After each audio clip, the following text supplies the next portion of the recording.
The last essay that we're looking at in this unit is Simone Weil's Metaxu.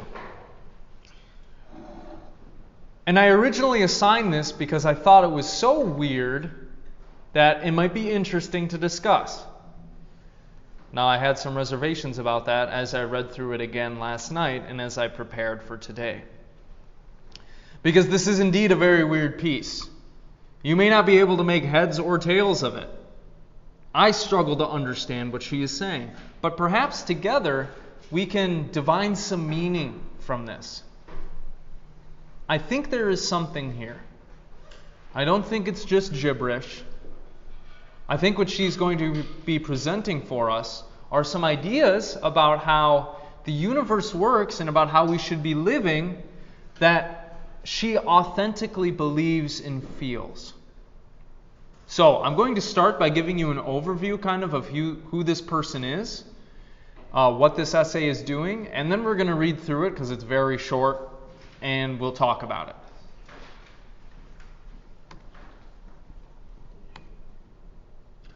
We're looking at Simone Weil today, a 20th century thinker and writer. She was considered to be a French philosopher, mystic, and political activist. She spent a great deal of her time and energy trying to liberate people from the oppressive conditions in which they were living. And she even worked in a factory for a while to understand the plight and the experiences of the working class. When the Nazis were rising to power, I believe she helped some communists escape from the region because she thought that their goals were noble. But also, compared to that political activism that she engaged in, she was also a very spiritual person. So you could consider her to be someone who had her feet planted in the problems of the world and her mind in the heavens.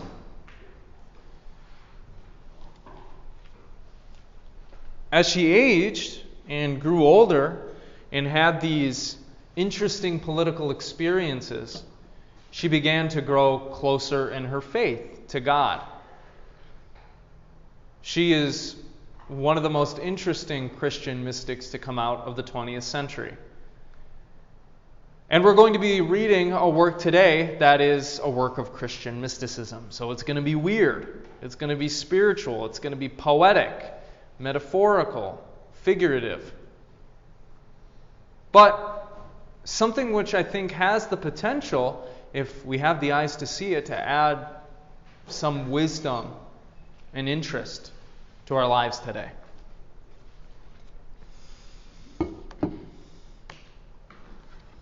What we're going to see in this piece, is a few things. This piece is very poetic. It doesn't have a clear argument that is laid out, that is made explicit. Simone Weil is someone who writes with a great deal of passion and introspection. You get the sense that this is someone who's actually struggling with some of the very fundamental questions of human life. How is it that we are supposed to live? What ultimately makes a life meaningful? Does God exist? What is the nature of our reality and what relationship does it have to divinity? These are some of the things that she's going to be exploring. What we see in her writings is basically her undergoing a certain process of trying to draw closer in understanding and communion with God, who she believed exists. Although her conception of God is probably not the same one that you were raised with if you were born and raised in a Christian household, a traditionalist Christian household. Over 2,500 publications have been written looking over her life and her work and trying to make sense out of the experiences that she expressed and she was working through. And these writings have a particular flavor to them. A lot of people think that Simone Weil was what is called a hysteric. Does anybody have any idea what this might mean? You've probably heard the word hysterical, right? Like an exaggerated reaction. Maybe there's some exaggeration there. Yeah. She's crazy. Like, honestly, she's crazy. That's one way to put it. Perhaps an uncharitable way, but that's one way to put it. There is something strange and crazy and unhinged about her writings a little bit. But I don't think that we should just dismiss them because we don't exactly vibe with them, or we can't see precisely what she's trying to convey to us. If this class has done a good job at all of helping you cultivate those critical thinking and analytical skills, you will be able to draw truth and wisdom from a wide variety of sources, including from the works of people you might consider to be crazy, like Simone Weil, perhaps, or Ted Kaczynski, if you've ever read The Technological Society. And so, don't freak out or worry if, as we're going through the reading today, it doesn't make a lot of sense, or you can't make heads or tails of it. We're all in this together. We're all going to try our best to see if we can figure out what is going on and what she's trying to point us towards. Now, I told you before that Simone Weil was a Christian mystic. Naturally, her writings then are going to be saturated with these mystical thoughts and ideas about the world. Generally speaking, she's going to espouse and argue for, you might say, the Christian worldview. Although she's going to come at it from, again, a very poetic, passionate, romantic side. There are those who provide logical arguments for the existence of God. For example, like Descartes and Lewis. You might not think they're good arguments, but they try to use reason to prove God's existence. And then there are those who come at it from another angle, which is intuitively, I know and have felt God. I'm going to try to express that to you through poetic language and metaphors and literary devices. Simone Weil falls into the latter camp. She believes that some sort of transcendent God or divinity exists who created the universe. Although, again, her idea of what this God is like is probably going to differ from most Christians. It's unlikely she would be as willing to attach to the idea of God the same positive attributes that Descartes might, that in which she thinks that we can definitively know the nature of God and what He is like. In fact, there is a whole theological tradition called apophatic theology, which says any positive descriptor or attribute you try to apply to God misses the mark, because God is so much more than our limited terms and categories. And so they would say if anything truthful can be said of God, it can only be said of the negative. God is not sinful. God is not evil. God is not stupid. That kind of stuff. I think her writings kind of fall more in that tradition, but we'll see what you think. Along with other Christians, she thinks that we exist in a created order. This transcendent divinity created the cosmos in which we live, what she calls the world, which operate according to certain laws and principles. As human beings, we, as we'll see, kind of reside in both realms, or perhaps we exist between these realms of the earthly and the transcendent, due to our capacities for thought, reflection, feeling, analysis, and so on. There exists the possibility, she's going to argue and encourage, for communion with God. Though we exist within this created order separate from Him in some sense, if we believe that God exists outside of time and space, we can still feel God.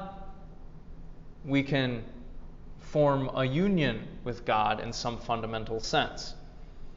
We are not completely estranged from Him.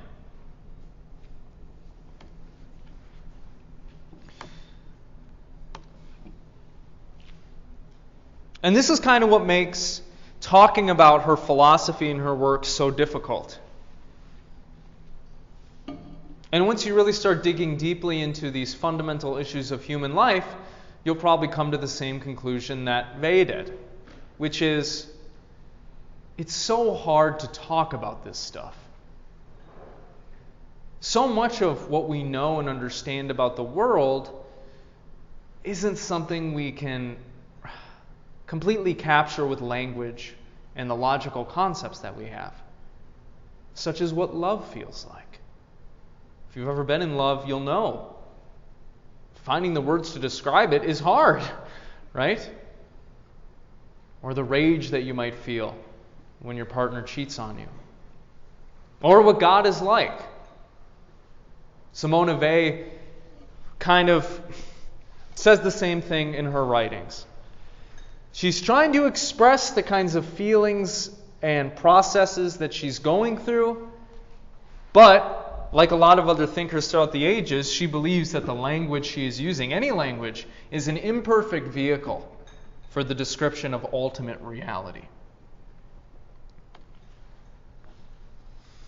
Due to her Christian belief, she has a particular view about how we're supposed to live, what our lives should be oriented towards. She's going to say we should spend our time and our energy trying to move closer in understanding and contact with God. It's not about serving ourselves. It's not about writing a hit song, although maybe you might use that in order to grow closer to God. I don't know. But it should be lived in relationship with the divine being that created us, according to her. And there are a number of steps that must be taken in order to do that. One of the concepts that she brings up in her writings is called decreation, like the opposite of creation. If creation brings something new into existence, decreation dissolves what is there. And so she thinks if we are actually going to commune with God, feel God, be in relationship with Him to the extent that is possible for us, we need to dissolve our own egos in some sense. We need to empty our minds so that God can fill us up in some way. For there are real obstacles in our spiritual development. Obstacles that are placed on us by society and culture and politics, but those that we also place on ourselves, such as our limited ideas about the world, our limited ideas about what is possible, about what God is like Himself.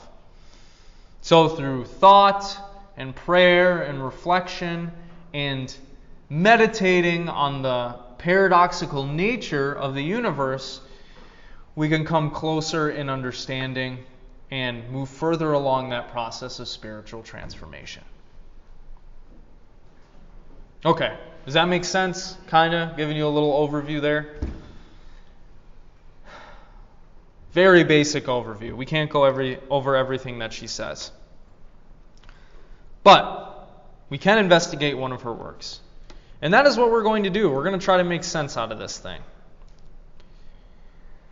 I asked you to read today a very short essay that she wrote called Metaxu. And this word Metaxu is an ancient Greek word. What she's working out in this piece is a particular concept, a particular idea of what all of this stuff in the universe does for us and what its function is supposed to be. So if you can, please pull up the reading on your laptops. I may forget to scroll here because I have my Simone Weil reader. Look at how thick that is. I haven't read much of this at all. But it's in this book. And so I'm going to use it to read because I've written all my notes down in here. All right, y'all ready to begin this crazy thing? All right, let's go. I'm going to read the introduction that the editor, George Panakis, wrote, and then we'll jump into the essay. Simone Weil, he says, never fails to affirm the existence of bridges, of the Platonic Metaxu, or intermediaries between temporal becoming and fullness of being, between nature and supernature, between man and God. Her own words vividly image this eternalizing process. Two prisoners whose cells adjoin communicate with each other by knocking on the wall. The wall is the thing which separates them, but it is also their means of communication. It is the same with us and God. Every separation is a link. And so we begin. All created things, she says, refuse to be for me as ends. Such is God's extreme mercy toward me. And that very thing is what constitutes evil. Evil is the form which God's mercy takes in this world. Okay, what the hell is going on? Evil is the form God's mercy takes in this world. What the hell does that mean? Yeah, you got an idea? I think, like, when God takes mercy on things and, like, lets them survive, like, if he, is the person that would dictate what's good and bad, or, like, lets people get away with things, that, like, when he takes mercy on people, that, like, it can, like, open the door for evil. Like, they think that, like, Okay. if they let that pass, that, like, more can come from it. Okay, so I think there's an idea worth exploring there, right? Like, one common argument people will bring up against God's existence is they'll say, look at all the evil and suffering in the world, right? How could God allow all of this? Now, if you do believe in God, let's just sidestep that. You might say, yes, there is evil and suffering in the world, but sometimes God uses that for good, and sometimes God showing us mercy actually, from our point of view, looks like he makes things worse. Have y'all ever thought that before? Yeah. Sometimes you might kind of take for granted. You take things for granted? For example, maybe a murderer is on trial, and God just decides, you know what? I do think he has suffered enough. I'm going to make it so that he doesn't get convicted.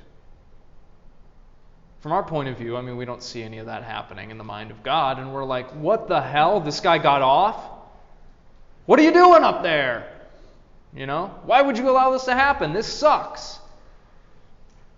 So yeah, maybe that's what's going on. Any other ideas? Maybe start with the first sentence. All created things refuse to be for me as ends. What is she saying there? I think maybe it's similar to what Kant was talking about with ends and means. Like, a mean is like something that you can be used towards something, but an end is like somebody or like a person playing something that shouldn't be used to accomplish a goal. Okay, so what is she saying then about created things? That like you shouldn't be using either other people or like animals or things that have been created as a way to further yourself. Okay. Yeah. She might be saying that, like, all created things she can use as means to get closer to God. I think she's trying to gesture towards that. Yeah. You could think about it like this.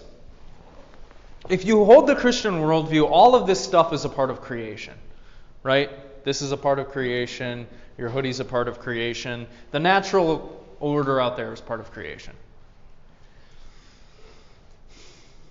But a lot of Christians think that this stuff presumably was created for a reason, right?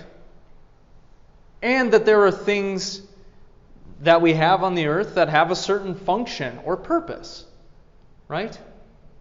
Like the purpose of a hammer is to hammer things well. The purpose of a mug is to hold liquids well. Now, certainly I think she would agree with your point in regards to Kant, where Kant says in his Groundwork for Metaphysics of Morals that we should not treat other people like objects as a means to our own end. What I think she's trying to get at in that first sentence is none of this stuff that has been created should serve as a goal or an end in itself for us. But this is how people act in life, right? What do people make goals out of?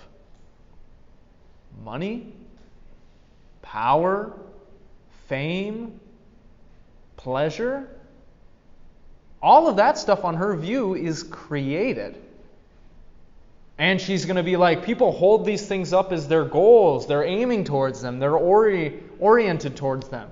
And she's like, nah, that's like not how it should be. There's one thing that you should be aiming towards. And what do you think that is? God.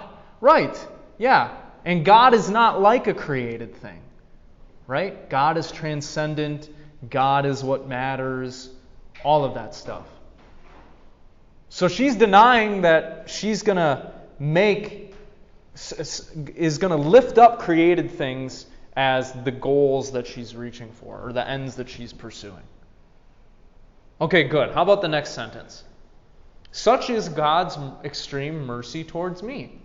And that very thing is what constitutes evil. Evil is the form which God's mercy takes in this world. Well, she has a very strange definition of evil, doesn't she? What would you consider to be evil?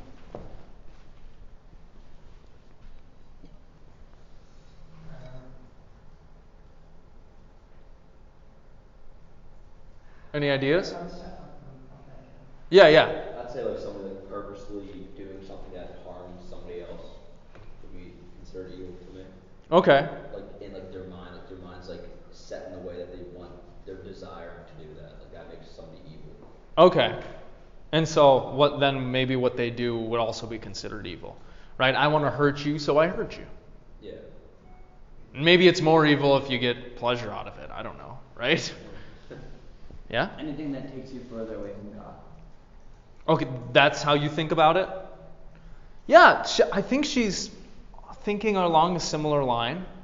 Yeah. I was saying something pretty similar to both of them, just like how like someone can, like how someone can be evil, and like they can do evil things, but like, no, I don't know how to say it, but like it's like them being evil, I guess. Okay, so there's a difference between doing evil things and being an evil person. Okay. I think a lot of people would agree with that. Yeah. One of the things that she talks about in her philosophy is this. And this is something that is kind of brought up in the Bible in a few different stories. If we were able to fully apprehend God, we would be annihilated. Is this something that you've heard before from Christians or others?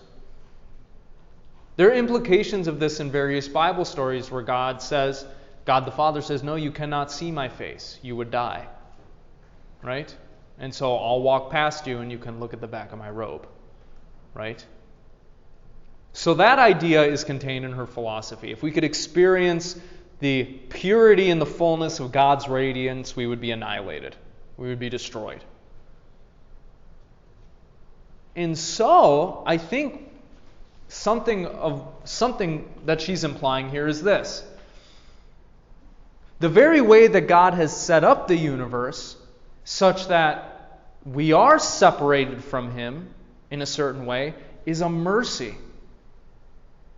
If there wasn't that separation, if there weren't these barriers, we would all be dead. You see what I mean? Yeah. Say something because I know as well as science is also like another like idea is like if you were to travel at the speed of light, you also would like cease to exist because like wouldn't exist within any time reference. Yeah, but what would happen? I don't know. I feel like it's more like it has to deal with more idea of that of like if you were unable to understand God or exist with God, that you would technically cease to exist as you would be like in a reference or time frame that us we would like know of. Like the nature of your existence would be fundamentally different than what it means to live in time, in the manifold of time and space on this earth. Yeah, perhaps. Yeah. I mean, certainly she's going to think that if heaven is a thing and we can get there, it's going to be very different from how we're living and experiencing now. Right? We will be actually able to handle the presence of God. And presumably our bodies are going to be different too, according to Christian dogma. But what now she's going to introduce in the next sentences references the idea that I brought up about how there are these separations. There is these obstacles. There are these barriers between us and God. What she's going to say is that these barriers, these obstacles, these separations, they should function such that we use them to get closer to God. And this is what she's going to call Metaxu. Metaxu literally means between or in-betweenness, or that place that you are between two extremes or poles or places. You could think of it like a bridge. She's going to argue that all created things are like bridges that could, in principle, lead us to God, if we had the courage, energy, and conviction to actually traverse down that path. So, she says, this world, this universe that we live in, with tables and chairs and atoms and supernovas, is the closed door. It is a barrier. And at the same time, it is the way through. Two prisoners whose cells adjoin communicate with each other by knocking on the wall. The wall is the thing which separates them, but it is also their means of communication. It is the same with us and God. Every separation is a link. Okay, so what do you think she's saying there?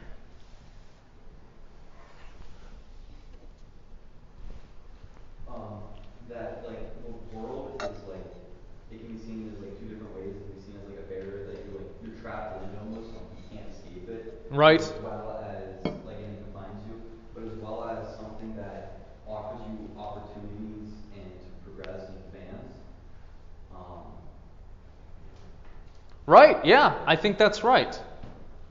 And when I say that, I mean I think you're accurately representing what I think she's trying to get at. There are a lot of different ways to view the nature of our existence. I asked you last time if anybody knows any really talkative people, right? And some of you said that you did, and I don't know, it didn't seem like you really liked them, right? How do you feel about people who are really negative and who look at everything negatively? Oh, woe is me. Oh, I stubbed my toe and then my shampoo bottle squirted in the shower. And I just want to beat them. You want to beat them? You think they're annoying? They're so annoying. Oh my god. My dad's like that sometimes. A complainer? Yeah. Certainly we've met these people, right? And certainly there are things in life that suck, right? That sometimes we want to vent and complain about. What she's presenting here, though, for us, is another way of looking at and approaching the world.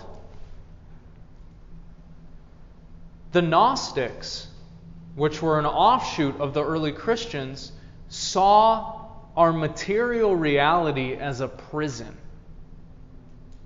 They thought that the God that was introduced in the book of Genesis was not the actual one true God, but a false god of great power named the Demiurge, who sought to trap us in bodies of flesh and bone in the material realm, such that we could not come to knowledge about our true spiritual natures and meet God. There are people today who still view the world as a prison, whether it is socially, politically, spiritually, or economically, right? And perhaps we've all fallen into this way of thinking, right? Oh, I'm screwed because I was born low class. Oh, if it weren't for the fucking patriarchy, I could actually live my life. I'm trapped in this body. I'm trapped in my circumstances. And yes, certainly there are people who are trapped, right? Their options are limited. Their opportunities are limited. But I think part of what she's saying is she's going to caution us against that kind of way of approaching the world. We can view everything as a barrier, right? As a prison. But we don't have to. We could view the obstacles and the hardships of our lives as opportunities for learning, for growth, personal transformation. And so the world does have this dual nature. The world for us is, she says, the closed door. It is a barrier. But at the same time, it's a bridge. It is the path to God. There's no other way to commune with God, right? Other than through the stuff of the world. Like, this is what we have. This is the world that we're living in, she's saying. So it does have this dual aspect. She uses a great image in order to make this point apparent. Two prisoners whose cells adjoin. So imagine two people, for example, at Shawshank. All right, they have cells right next to each other, and there's a wall between them. They can communicate by knocking on the wall, even though that wall separates them. They communicate with each other by knocking on the wall. The wall is the thing which separates them, but it is also their means of communication. It is the same with us and God. So, maybe the walls in our lives are also instruments of communication that God is using to speak to us, to get us to see things, to get us to learn. I don't know. That's what I gather from this. Is that what you gather?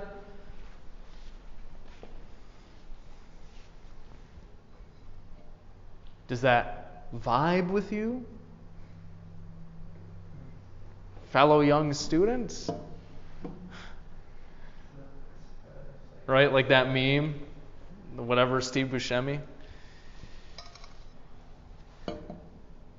So you can see how if we just kind of take these sentences step by step, there is something here, even if at first glance it appears like it's nonsensical, right? And maybe you think her entire worldview is nonsensical. That's up for you to decide. But let's continue on. By putting all our desire for good into a thing, we make that thing a condition of our existence. But we do not on that account make of it a good. Merely to exist is not enough for us. Okay, what's she trying to express here?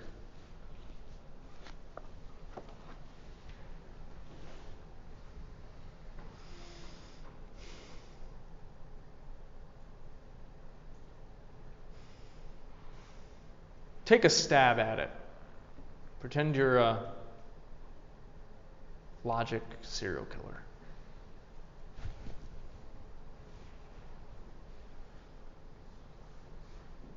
Yeah. Is it like an argument against materialism? Because if you put like your essence into a material object, then you're kind of losing it if you're like trapped in the material prison that we were talking about. That may be a part of it. Yeah. Think about, we could use a materialistic lifestyle as an example. Imagine someone who loves pleasure and money and fame and status. They hold that up as their ultimate goal, those things, right? And so they are pursuing those things. Those are the things at which their life is oriented. Their God, you could say. Their ultimate value. The thing around which their life revolves. Whenever you hold something up like that, it's going to influence how you live. Could be positively, could be negatively, perhaps depending on what it is. Another example that we could use is social justice. Let's say that you want to orient your life around establishing social justice. That is your goal. That is your aim. You have a desire for good. You have a desire for things to be fair and equal. By doing that, by pouring your energy into it, by living and acting around that thing, that is going to constrain and condition you. Right? There are other ways you're not going to be able to live if you're going to do that. Right? Other actions that you won't be able to take.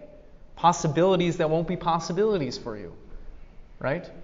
For example, like being racist. If you're for social justice, living a racist life it's not open to you. Right? Or perhaps voting for Trump if you think that he's a racist. But, she says, we do not on that account make of it a good. When we take the things of creation and we hold them up and we pursue them, although our lives are revolving around those things, although we might think they are good, although we might think they are valuable, that does not make them good. That does not make them valuable. What do you think about that? I think he's really just telling us not to have goals that we can, I'm not going to say achieve, but goals that end, if that makes sense. Like, why would you say that? That's a very interesting idea. If you can achieve it, then it makes you, if you have a desire for it, then you're putting like a limit on what you can be. Yeah, I think she would agree with that. But it's very interesting that you bring that up because she thinks the process of our personal spiritual transformation is not something that can be ultimately achieved. She thinks that the whole process of life it's a process. We should be constantly moving towards God. We're never going to get to the point where our journey has ended. Until perhaps we are, filled completely with the Holy Spirit in heaven. I don't know what she thinks. Which is why the editor, at the beginning of this essay, even alludes to that. He talks about these Metaxu being intermediaries between temporal becoming, that is, the flux and the process nature of life, and fullness of being. Her own words vividly image this eternalizing process.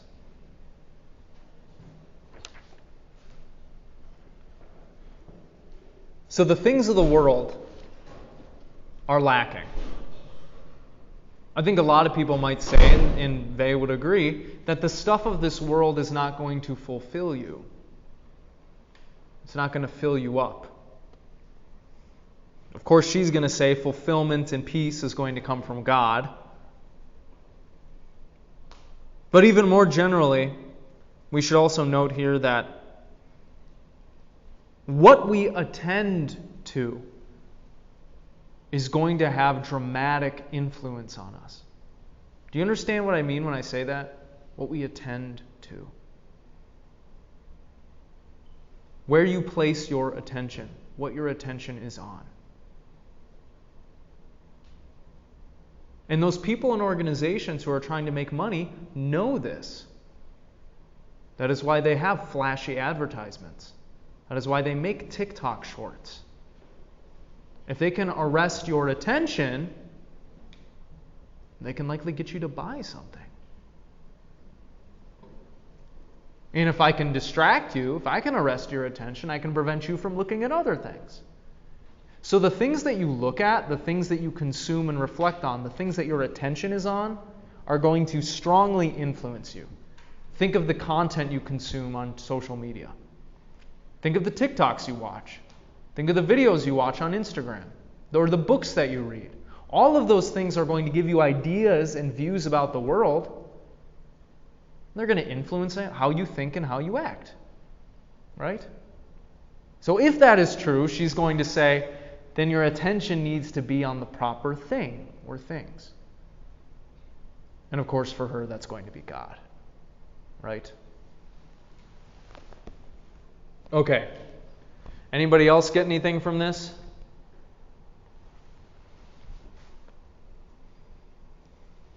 Yeah. I thought like just because you're putting good intentions into something doesn't always mean that it's good. Yeah. Do you have an example or personal experience you could share?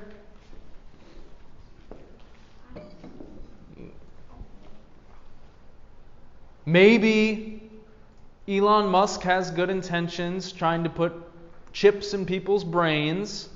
But a lot of monkeys have died. So maybe that's not so good.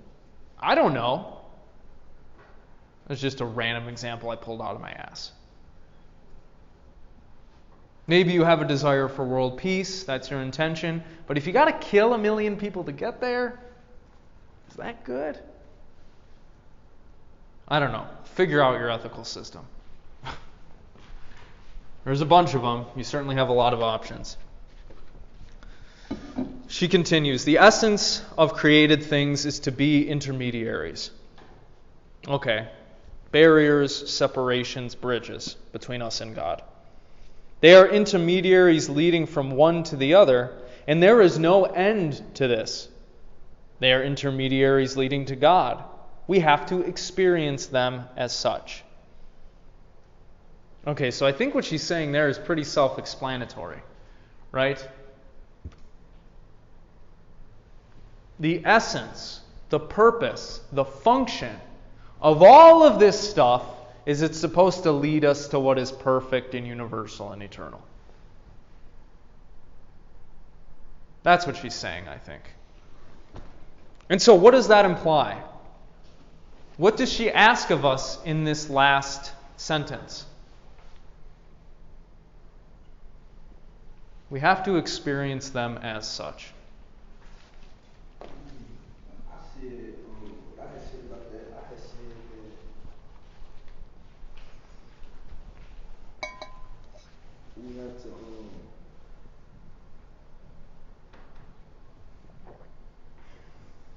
think it's like, we have to like, just be, I forgot.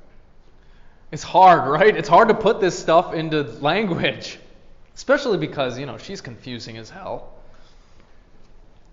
I think what she's trying to say is like, we just gotta like,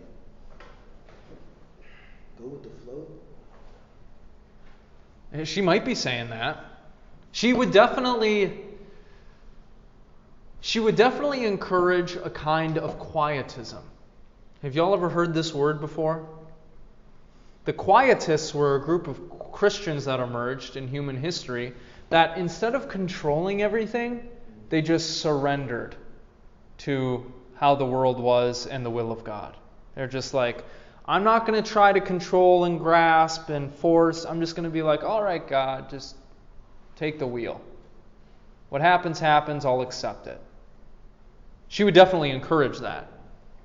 That is a part of her philosophy. She thinks that suffering the hardships and obstacles of life is noble. And we shouldn't reject them. We should actually transform ourselves so that we desire to suffer what God wants us to suffer.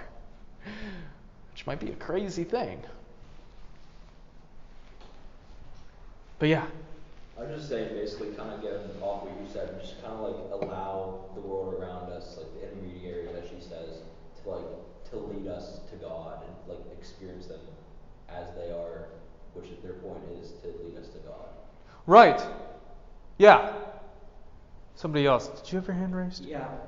I was thinking maybe she was just kind of how we were describing before, like don't put too much emphasis on the material world past what it can provide as to God. Yeah. Okay, and if she's saying we have to experience them as such, what does that imply about the way that we're seeing created things now and how we are treating them? You got to treat them like they created. Right. It would imply that we're not doing that. We're making idols out of created things. We're misunderstanding what their purpose is.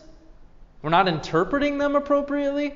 Right? I think all of that is kind of contained in her command. We have to experience them like this. She wouldn't say this unless she thought something wrong is going on with how we're seeing and using this stuff. Right? And so, she gets right into some of these intermediaries. The bridges of the Greeks. We have inherited them, but we do not know how to use them. We thought they were intended to have houses built upon them. We thought they were intended, we have erected skyscrapers on them to which we ceaselessly add stories. We no longer know that they are bridges, things made so that we may pass along them, and that by passing along them we go towards God.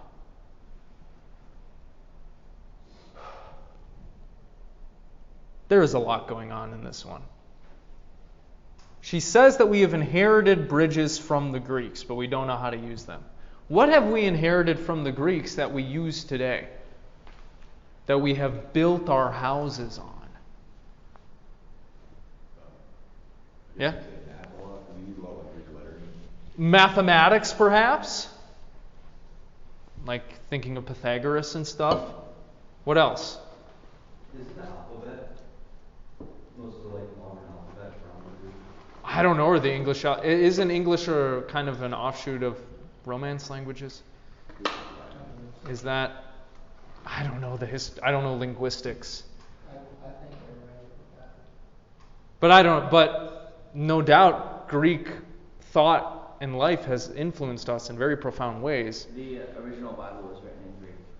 Okay. So the seminal text of the religion and the worldview that she's espousing, right? It was given to us in the vehicle of that language.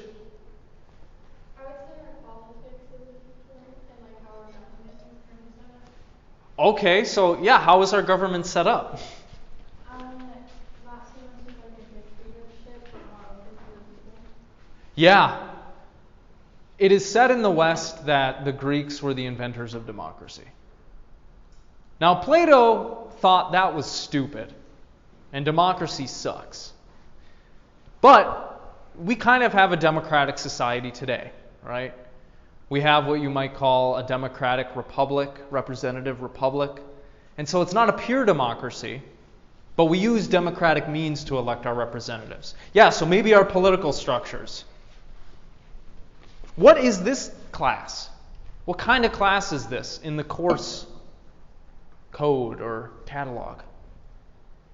Philosophical, like philosophy. A philosophy class. We've inherited philosophy from the Greeks in the West. You might say logic. The primacy of reason in understanding and moving within the world. And so what have we done? What have we done, is she saying? We took Greek politics and philosophy and reason rocks, be reasonable, rationality, bro, and math, and we're like, all of this stuff is perfect and great. It's the truth. Ba-ba-da-ba-ba-da-ba, build civilization on it. And she's saying that's not what we were supposed to do. Why? Why? What's so bad about that? Because we just took it as an absolute truth without investigating it as much as maybe we should have. I think she's going to agree. I think she's going to say these things were not meant to serve as foundations that are never to be questioned. They're supposed to serve as doors. Do you agree with that? Or do you think no? Like, reason is the shit. And I'm going to build my life on reason. It shouldn't be questioned. Being reasonable is obviously valuable and the best.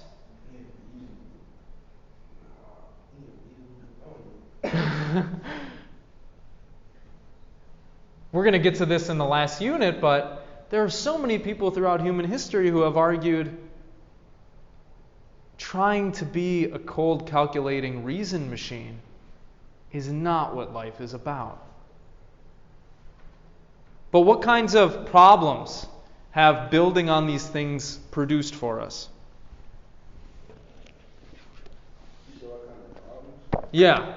So we've built our civilization on ideas like philosophy and democracy and reason and logic.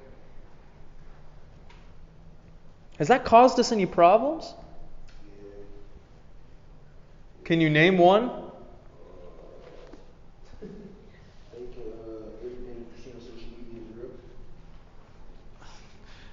You could say the existence of social media itself, right? Like, perhaps the existence of social media is dependent on accepting and taking up these things and using them to invent technology and all of this stuff. And maybe you think social media is a cancer.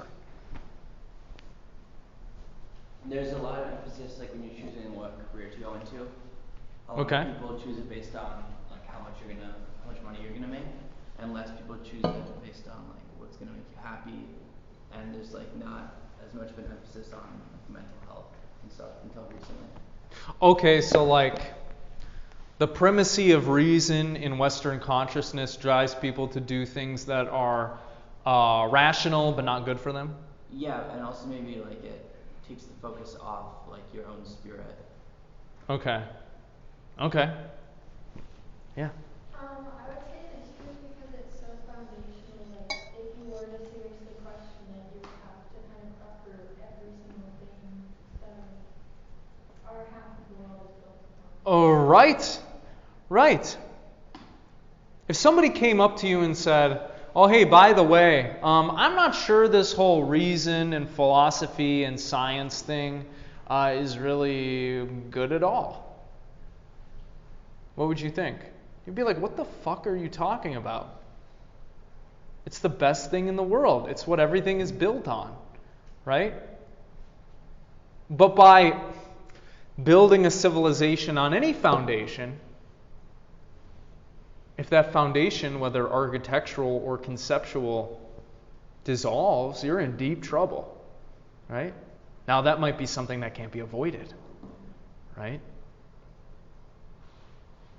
So maybe Weil would say, oh, well, then you got to find the right foundations. I don't know. In any case, she says we've erected skyscrapers on them. We've accepted them as true. We're not questioning them. We should have realized all along that they are bridges. They're meant for us to use to go through personal transformation, not to rest on. You see that contrast between rest being static and process being dynamic. And she says, only he who loves God with a supernatural love can look upon means simply as means. Power, and money, power's master key, is a means at its purest. For that very reason, it is the supreme end for all those who have not understood. Okay, so she's criticizing, right? She's criticizing people. Which people?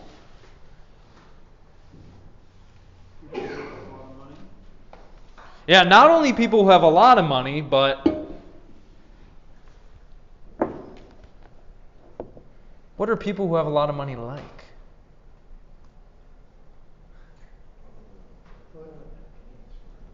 What do they care about? Money, right? They care about money. Yeah. She's like, why are you holding that up as your goal? You don't understand.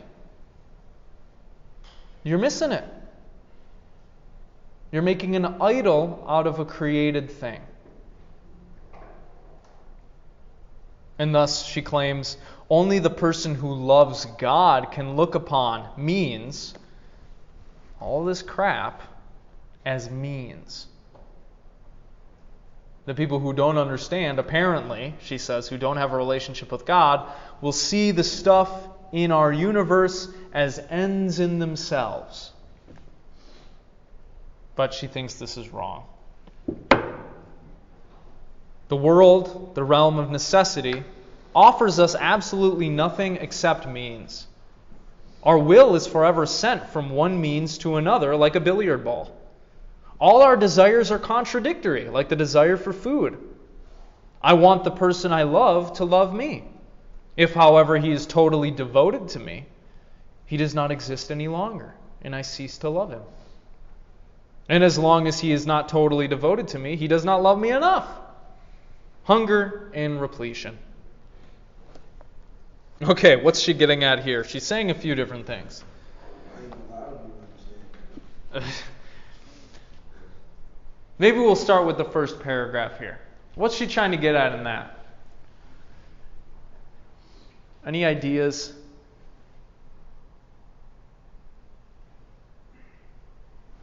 Yeah. Like you'll never be satisfied. Like after you get one thing, you'll just want something else. Right.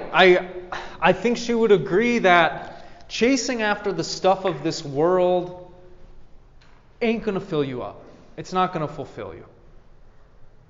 She brings in a concept that you'll see in her other works as well, called necessity. This world, the realm of necessity. What does that mean? Well, basically what it means is we live in a physical universe that is underlied, guided, constrained by certain laws. There's a certain order, right? Two electrons are going to repel each other. You mean by certain laws, you mean like certain morals? Not just morals, but like physical laws of the universe. Like gravity, like electromagnetism, chemical reactions. You know, if you mix two elements together, they're always going to have that reaction. They're never going to produce another reaction. There's a certain order to how things work in our universe. That is what she calls the realm of necessity. And so there are all these laws and principles that constrain what is possible for us and what happens. And we live in that realm. But this realm, it offers us, she says, absolutely nothing except means. Yeah, none of this stuff can serve as an ultimate goal for us. Money, power, fame, status, none of that stuff should you worship and hold up as a god. Bad. Our will is forever sent from one means to another like a billiard ball. So we're kind of like, we exist in this natural physical universe in which we're being pushed and pulled by all of these processes and these chemical reactions in our brain and the physical stuff that's happening out there and the atmosphere and the weather and the ecosystems and blah, blah, blah. Pushed and pulled this way and that. And then one example she brings up is desire. She's like, oh, we have all these desires, but they're contradictory, and our life is a confusing mess. And what desires does she bring up? Besides food, what's the next thing she mentions?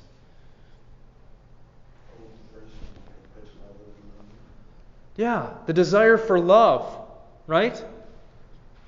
Have you ever been in a relationship with a very, very clingy person who would do everything that you want them to do? They don't have any will of their own. They're just like, yes, dear, I love you, dear. I'll do whatever you want. You're my honey puppy lover darling. Following you around everywhere, right? Won't leave you alone. Have you ever been in a relationship like that or seen that? Do you think that you'd be able to love them for a long time, or do you think you'd get sick of them and be like, get away from me? What do you think? Yeah, maybe you feel, happy for like a month, and then after a month you're like, get the fuck away from me. Right? You're too clingy. We all have this desire for love. But the problem is people lean too hard into that. Right? True love, she is saying, does not consume the other person. When I was in college, I was in a relationship in which I was deeply in love with a person, and I was obsessed with them. I couldn't stop thinking about them.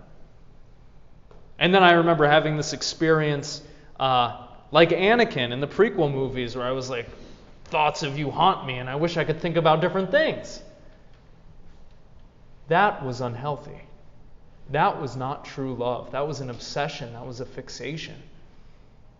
And that love swallowed me, and it consumed me. And I lost my individuality. I lost my will. I lost who I was. That's what can happen if love goes wrong. True love unifies, but also maintains difference and individuality. Right? If you truly love someone, you don't want to consume them and make them your puppet. You want them as an individual to flourish and to grow with you, alongside you. You can see this in the philosophies of Erich Fromm, in the philosophies of Luce Irigaray, which is why she says, if, however, he is totally devoted to me, he does not exist any longer, and I cease to love him.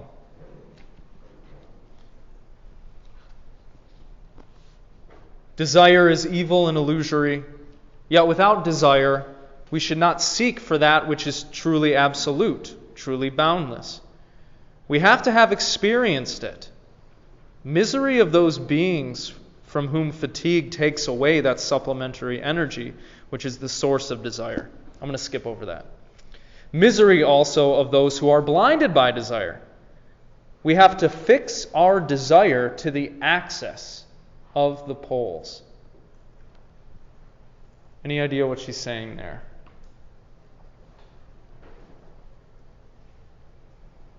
Fix our desire to the axis of the poles.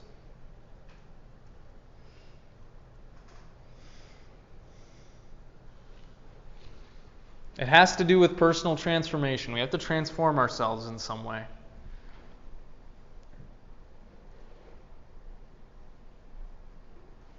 I can tell you what I think she's saying, if that would help.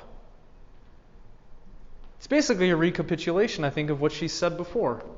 We're not viewing this stuff appropriately. We're not using these things correctly as bridges to God. So we need to transform what we desire and the objects of our desire so that we see and use these things properly.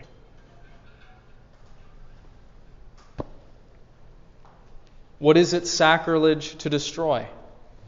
Not that which is base, for that is of no importance.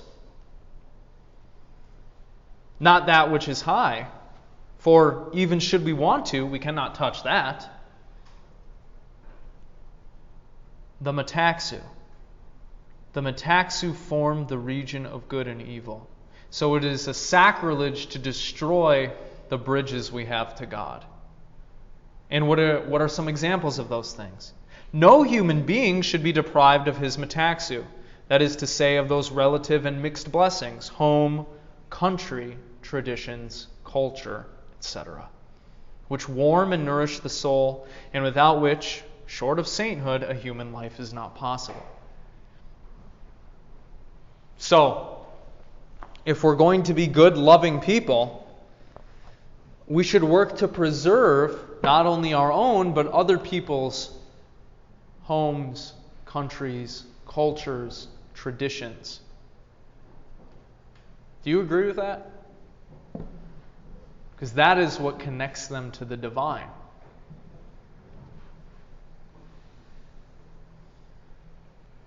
Or do you think some cultures or countries should be destroyed? It's right, a controversial question.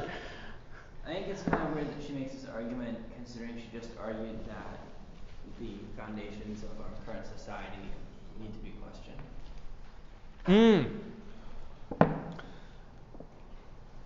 Yeah, I think remaining open to the possibility that we could be using bridges better is, well, it's different than saying reject it all. You know what I mean? So I think she would say, we can use reason and Greek ideas and Greek tradition to great effect. And we have. And we should continue to do so. That forms part of our history and tradition as people living in the West. But we need to understand what they are properly. They are not things to be worshipped. They are tools. I don't know, does that help reconcile what she's saying? That's my understanding.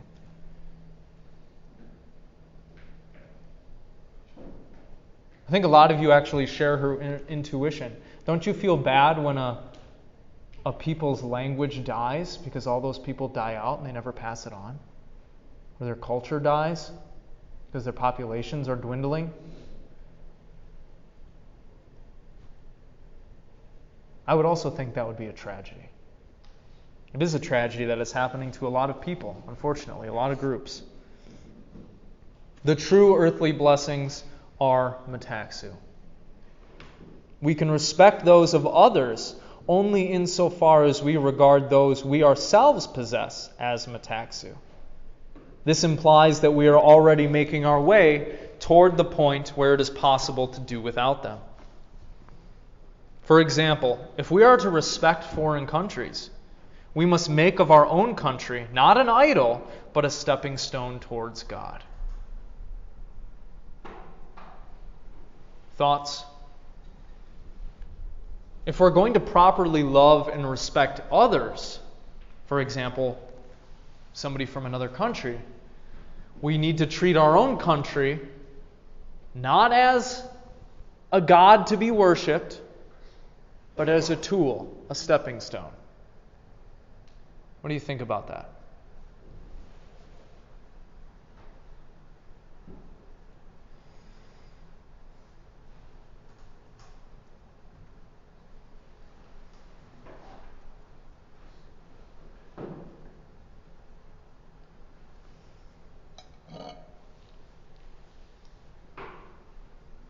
I think it's a good point, just because if you treat your country as like the end. Yeah, the end all be all, you might say. Yeah, then you'll do anything to like make your own country better, and like that's how a lot of wars are started, because you're like, no, I care about my country, not your country, and then we do what she says, and it's like, no, the only reason we have our country is to make every country better. Probably to a better world. How many conflicts have been started throughout history because of people treating their countries as their idol? Right? How many wars, bloody battles and conflicts? Because my country is the best, your country is backwards, and you people suck. Right? So maybe there's a little wisdom here. What we're seeing is kind of a defense of some kind of respect for different points of view and cultures and traditions and ancestries and societies. And you might say it's an argument against the homogenization of culture, against the homogenization of values and stories and narratives and traditions. And if you want to extend that further, perhaps an argument against globalization. I don't know. All the faculties being freely exercised without becoming mixed, starting from a single unique principle, it is the microcosm, the imitation of the world. Christ, according to St. Thomas, the just man of the Republic, When Plato speaks of specialization, he speaks of the specialization of man's faculties, and not of the specialization of men. The same applies to hierarchy. The temporal having no meaning except by and for the spiritual, but not being mixed with the spiritual, leading to it by nostalgia, by reaching beyond itself. It is the temporal seen as a bridge, a Metaxu. It is the Greek and provincial vocation, the civilization of the Greeks. No adoration of force. The temporal was only a bridge. Among the states of the soul, they did not seek intensity, but purity. So according to her, the perfection of human beings is not what we are after or should be seeking, but the strengthening and the cultivation of our faculties. Our faculties for forgiveness, love, reason, thought, all that stuff. Why? Well, my personal view is because I think she believes it's those faculties that are going to allow us to better understand the position that we are in and what we should be aiming at. Closing thoughts, ideas, questions, concerns, critiques. Hate mail. Okay. All right. Well, I guess I'll see you on Tuesday then. I hope you all have a great weekend. We'll be starting in on our last unit. And it's going to be cool because it's a little meta. It's going to be, is reason really that cool? Should we really even bother arguing at all? Is it possible to come to truth in a world in which we're being bombarded with misinformation all the time? We're going to talk about that stuff.